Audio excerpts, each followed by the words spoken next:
Hi, and in this video, we'll introduce you the agent that is able to analyze your large mass media text by looking at the opinions that appear in it. In general, it relates to the problem of the sentiment analysis. It arises from the short text, but when it gets to the large documents, it usually are much more complicated with the mentioned opinions in it. And this is what represents the challenge, how analyze them. And graph is apparently one way you can take a look at them. We previously have already similar attempt that results in that kind of a demo entitled as the ARElight, where you can take a look on the various types of the documents. So that involves books, mass media data sets, or data sets from the Twitter, and see how and what are the type of relations you can have. You can also perform the various operations such as intersection or calculating the differences.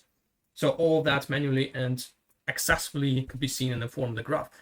However, the limitation of the existing approach caused by the workflow that represents the monolith component of the predefinite actions that we apply every single time when we uploading the document.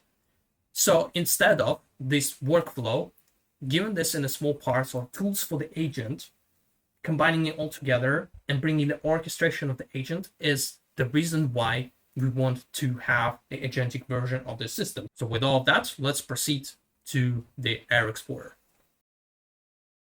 You can interact with the agent as the assistive chat tool.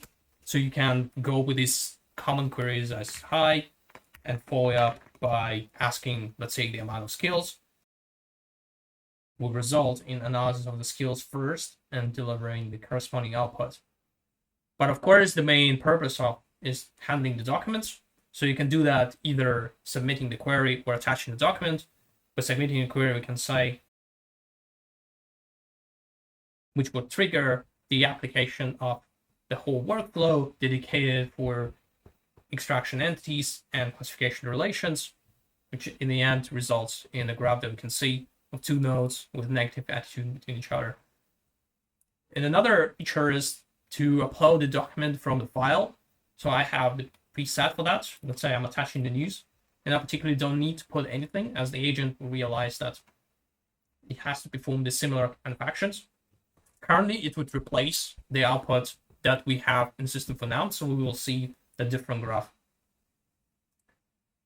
And this one will include more relations, as you can see. You can also investigate it in the different layout, which is the radial. By default, it goes with the force. And another feature is combining the results. So we can ask the agent, which would trigger the union operation between two graphs. So now, as you can see, we can also have China and US, which is in the radial graph you can see in here.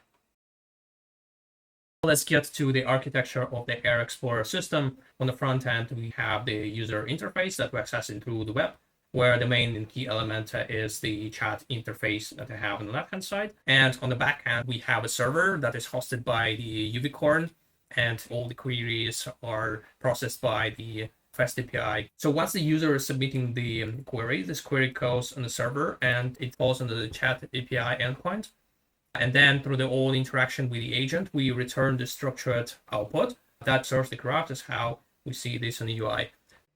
The server on the backend side for processing the user queries exploit the agent implementation in ADK 2.0. So essentially, using the ADK as the framework that performs all the orchestration by relying on the skills and the registered tools. Most of the tools that we have in the system that relate to name identity recognition service and classification of relations, they have callbacks for the tools before and after. Before callback, what essentially does is that it loads the artifact for the tool, and once the tool processes and performs the output, we use the after callback that performs the uploading of the results into the artifact. And that's essentially the way it works with tools. For two of those tools that refers to the name recognition and the classification of relations, we have party projects that dubbed as the bulk near and the bulk chain. They have interface of providers where you can declare your own services. It's worth to say that the whole framework and backend stays provider agnostic, but in the context of the demo, we supply them separately.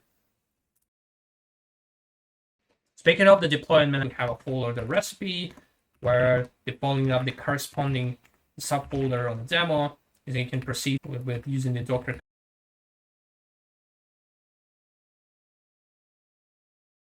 Okay, so the project is ready. It's just 8,000, but it has to be open on port 2000.